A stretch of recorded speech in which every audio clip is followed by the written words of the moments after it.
जय श्री राम। हर हर महादेव। जय हिंदू राष्ट्र। हिंदुत्व दर्शन आपका अपना चैनल है, उस पर आपका हार्दिक अभिनंदन है। और मैं ब्रह्मानंद झा हिंदुत्व दर्शन चैनल के माध्यम से आप सबके समक्ष आज एक ज्वलंत बिंदु को लेकर के आप सबके समक्ष आया हूँ। और आज का विषय है, किसने किया हमारे मनुस्मृति को बदनाम। वो कौन था जिसने मनुस्मृति को मनुवाद के रूप में इसका दुष्प्रचार किया। और मित्रों, एक लंबे अरसे से मनुस्मृति को गलत रूप में पेश करने का कार्य कुकर्म किया जा रहा है। तो इसी विषय पर आज आप सबके समक्ष मैं प्रस्तुत हूँ। वामपंथी इतिहासकारों, ईसाई मिशनरियों व इस्लामिक संगठनों के माध्यम से ने एक संयोजित षड्यंत्र के तहत एक लंबे अरसे से बहुत बड़े पैमाने पर सनातन हिंदू संस्कृति धर्म को बदनाम करने के लिए सनातन धर्म से संबंधित धार्मिक ग्रंथों, पुराणों में बहुत सी मिलावटें कर दी। और इसमें एनसीईआरटी भी बड़े पैमाने पर शामिल रही है। जैसा कि मैंने पहले ही बताया था कि एनसीईआरटी 110 से ज़्यादा जगहों पर सनातन हिंदू धर्म के मानने वालों का और उनके धार्मिक ग्रंथों का को गलत रूप से पेश करती आ रही है और इसका दुष्प्रचार करती आ रही है। मनुस्मृति को मनुवाद के रूप में बदनाम करने का कार्य करने वाला ये कुकर्मी कोई और नहीं, यह लॉर्ड मेयो ही था। लॉर्ड मेयो ही था जिसने मनुवाद व ब्राह्मणवाद के थ्योरी को गढ़ा था और इसे प्लांट किया था। एक संयोजित प्लान के तहत 1741 श्लोकों को मनुस्मृति में डाला गया और जाति सूचक बातों को अर्थात घोर जातिवादी बातों को इसमें शामिल कर दिया गया। और इस छल कपट से संबंधित मनुस्मृति में 1741 यानी 1741 गलत श्लोकों के साथ इसमें ऐसी ऐसी बातें डाल दी गई, इसमें प्रविष्ट कर दी गई, इसमें समावेशित कर दी गई कि ब्रह्मा के सिर से ब्राह्मण की उत्पत्ति हुई और ब्रह्मा के हाथ से क्षत्रिय उत्पन्न हुए। ठीक ऐसे ही और बातें प्रविष्ट कराई गई। इसमें बताया गया कि ब्रह्मा के पैर से शूद्र की उत्पत्ति हुई, जो कि पूरी तरह से गलत है और बकवास है और इसमें कोई भी बात का आधार नहीं है, यानी पूरी तरह से निराधार है। मनुस्मृति में वर्णित श्लोक इस प्रकार है। मनुस्मृति में श्लोक की संख्या 1065 में कुछ इस तरह कहा गया है, ब्राह्मण भी शूद्र हो सकता है और शूद्र भी ब्राह्मण हो सकता है। ठीक इसी प्रकार एक वैश्य भी क्षत्रिय बन सकता है और क्षत्रिय भी वैश्य बन सकता है। कारण यह कि मनुस्मृति में बताया गया कि कोई व्यक्ति कर्म से महान होते हैं। इसके कर्म महान होते हैं जो विद्या का धनी होता है, जो विद्वान होता है, जो ज्ञानवान होता है, जो ब्रह्म में आचरण करने वाला होता है, जो ब्रह्म में विचरण करने वाला होता है, जिसे ब्रह्म का ज्ञान हो, वो ब्राह्मण होता है। चाहे वो कोई भी हो, वो ब्राह्मण वर्ण का होता है। मित्रों को मैं बता दूं, वर्ण का निर्धारण गुरुकुल से हुआ करता था और इसमें बताया गया जो संस्कारहीन हो, जो चत्रहीन हो, जो संस्कार से हीन हो, विधर्मी हो, वो शूद्र की भांति या शूद्र से भी उसे घटिया दर्जे का माना जाता था। अर्थात आप संस्कारवान है, चत्रवान है, तो आपका वर्ण अति उत्तम होता है। अब आप बताएं इसमें क्या गलत है। अर्थात मनुस्मृति कर्म प्रधान है। लोग जन्म से महान नहीं होते, कर्म से महान होते हैं। और मनुस्मृति में वर्णित एक श्लोक इस प्रकार और भी है, अर्थात मनुस्मृति में वर्णित एक दूसरा श्लोक इस प्रकार है।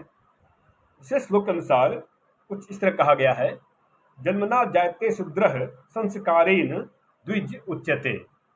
एक बार पुनः इसे मैं दोहरा देता हूँ, जन्मना जायते शूद्रः संस्कारेण द्विज उच्यते, अर्थात जन्म से सभी शूद्र होते हैं और संस्कार से ही कोई उच्च होता है। एक व्यक्ति का जन्म से और दूसरा कर्म से उसका जन्म होता है। अच्छे कर्म के बाद उसे गुरुकुल में किसी को ब्राह्मण वर्ण, किसी को क्षत्रिय वर्ण, किसी को वैश्य वर्ण और किसी को शूद्र वर्ण में रखा जाता था। और एक ही व्यक्ति में चारों वर्ण का समावेश होता है।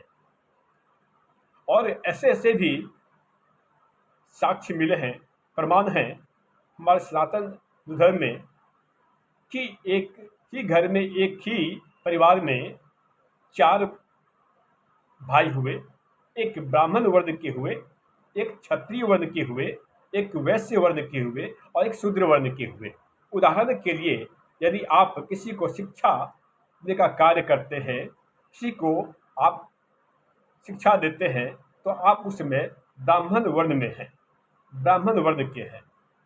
यदि आप धर्म के लिए शस्त्र धारण करते हैं और धर्म के लिए लड़ते हैं, धर्म के लिए मरते हैं, धर्म के लिए आप आगे आते हैं, तो आप क्षत्रिय वर्ण के होते हैं। और जब आप किसी व्यवसाय में निपुण होते हैं, किसी व्यवसाय में दक्षता हासिल करते हैं, तो आप वैश्य वर्ण के होते हैं। ठीक इसी प्रकार जब सेवा का कार्य करते हैं, तो आप शूद्र की भांति सेवा का कार्य करते हैं। उदाहरण के लिए, यदि आपने माता पिता का पैर दबाते हैं, उनकी सेवा करते हैं, उसमें शूद्र की भांति, तो इससे कोई गलत नहीं होता। हर सभी को अपने माता पिता की सेवा करनी चाहिए, राष्ट्र की सेवा करनी चाहिए। ये सही है कि बाबा डॉक्टर भीमराव अम्बेडकर ने मनुस्मृति को जलाया था, पर यह अर्ध सत्य है। काल की जो मनुस्मृति उन्हें भेंट की गई थी, इस मनुस्मृति में नकली अशुद्ध 1741 मिलावटी श्लोकों को के साथ उन्हें दिया गया था, जो कि घोर जातिवादी से भरी पड़ी थी। अतः इसे बाबा डॉक्टर भीमराव अम्बेडकर ने इसे जला दिया, इसे अग्नि के हवाले कर दिया। परंतु जब उन्हें गुरुकुल के माध्यम से वास्तविक विशुद्ध मनुस्मृति प्राप्त हुई, उन्हें यह विशुद्ध मनुस्मृति गुरुकुल के एक आचार्य से प्राप्त हुई। और जब गुरुकुल के आचार्य से प्राप्त मनुस्मृति का बाबा डॉक्टर भीमराव अम्बेडकर ने अध्ययन किया, तो अध्ययनोपरांत उन्हें लॉर्ड मेयो जैसे छली कपटी, छल प्रपंच वाले व्यक्तियों के मनसा को ताड़ते देर न लगी।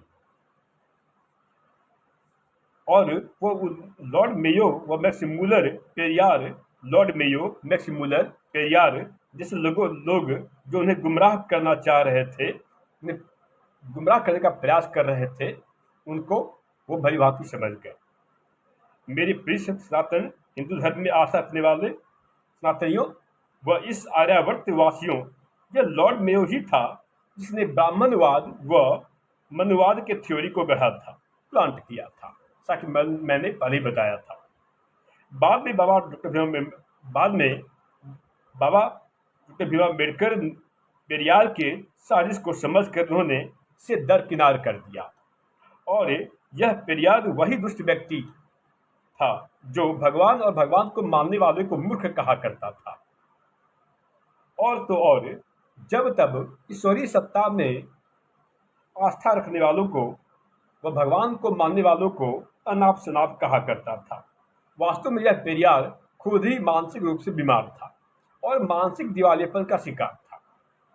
मनुस्मृति का विरोध करने वालों, मनुस्मृति को जलाने वालों से व मनुस्मृति पर अनाप शनाप बोलने वालों से मेरा एक प्रश्न यह है कि कुरान की 26 आयतें जो कि किसी भी राष्ट्र की सद्भावना के विरुद्ध है, किसी भी देश की अखंडता एकता के विरुद्ध है, का विरोध क्यों नहीं करते, उस पर ये क्यों मौन रहते हैं। ये भीम वाले, गिमटे, अवार्ड वापसी गैंग वाले तथा कुछ तथा ये मोमबत्ती गैंग वाले इस पर क्यों कुछ नहीं बोलते। इस 26 आयतों को लेकर के दिल्ली हाई कोर्ट के जज जेडेस लोहाट ने इस पर अपना प्रतिक्रिया की थी। यह किसी भी राष्ट्र के विरुद्ध है। इस पर जिग्नेश मेवानी, कन्हैया व मोहम्मद खालिद जैसे लोग व्यक्ति चुप क्यों हैं। इस पर भी कुछ बोले, इस पर उन्हें बोलना सूट नहीं करता। लेकिन मनुस्मृति के खिलाफ और सनातन हिंदू धर्म की आस्था के खिलाफ हमेशा आग उगलने का ये सब कभी कार्य क्या करते हैं। अतः मित्रों, आप इसका अध्ययन करें और इसको आत्मसात करें, तभी आप सफलता प्राप्त कर सकते हैं। तब तक के लिए जय श्री राम, हर हर महादेव, जय हिंदू राष्ट्र।